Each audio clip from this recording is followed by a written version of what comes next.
there is a deep craving for both village and being back on the land. Like being back, like you said, hands in the soil. You were talking about the benefits at the very beginning of just having a dog, like what it does for your microbiome, what it does for your well-being, that it creates responsibility. And it's almost like through just such levels of apathy and the marketing we're sent. Oh, if you don't look young for your whole fucking life, then you're not valuable, especially as a woman. Which is such a toxic message because, I saw this fucking billboard that belonged to a plastic surgeon that said, "Start now, stay the same age." And I was like, fuck you. That's so manipulative. And why would anyone want to stay the same age? Like, I understand the desire for vitality, but for me, it's like 21-year-old Mark, definitely a total disaster compared to today. Thank the Lord. But I look back and I'm like, if we reject aging, then inherently we reject the wisdom that comes with aging. Those aren't separate.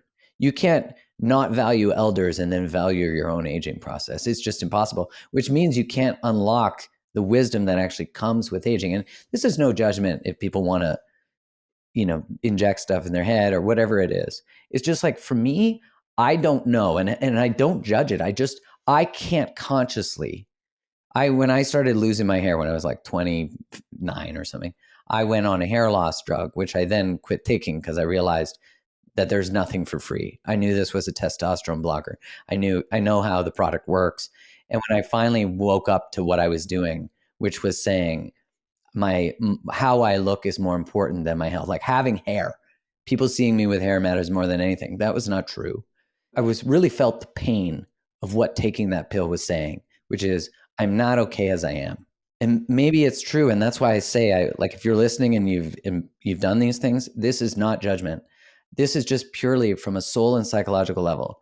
I don't know how you can alter yourself.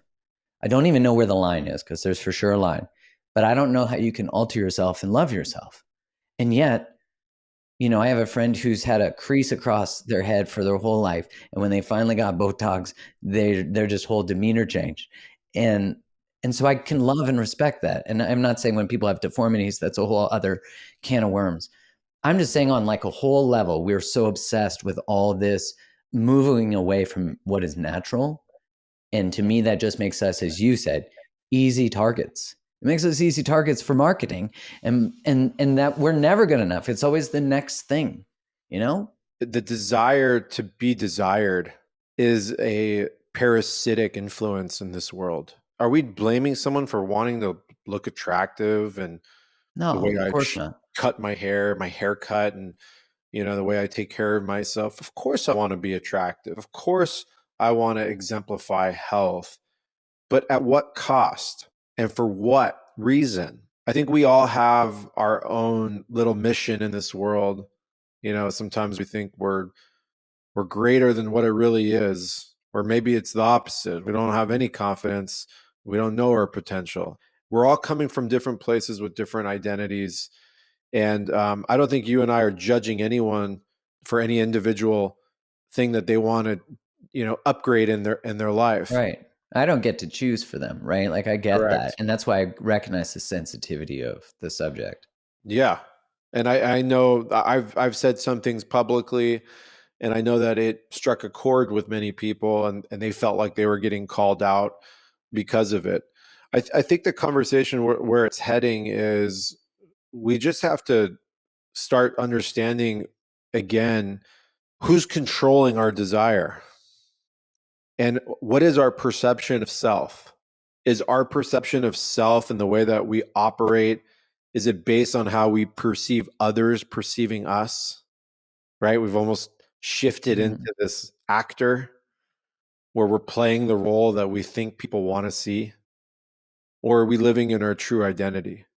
And who's pulling the strings of all that? Is that coming from our free will, or is that coming from trauma that happened in second, Mm. Yeah. or is that coming from a mother that was nagging you your entire childhood and telling you were something you're not, or whatever? It could be anything. And we got to get to that root, because we can't continue to be prisoners to these, these types of incidents and these types of experiences. It's such a travesty knowing how many lives go unfulfilled because they were not able to tap into that shadow and see exactly what lays beneath. And so the system is just profiting off this. Don't mistake it for a second. The system has been designed by people and energies that have a very, very specific position, and they are definitely using it, all their brain power and all their resources. We're talking about MIT, Wharton. We're talking about some of the most analytical types institutions, and these are the people that are driving a lot of these industries and creating a paradigm where we're not seeing the true beauty. Only on the surface is where we're seeing the beauty, and we think the beauty holds. And I think there's a big portion of the population that has basically taken the bait for that. But there are others that are still in their original form, that haven't been infiltrated and are, beating to their own drum, beating to their own sound. And those are the people that I ride with, and those are the people that I love, and those are the people that I honor. And it's not always easy to be independent of the group, but at the end of the day, we come into this world alone, we die alone, and that's the truth of it.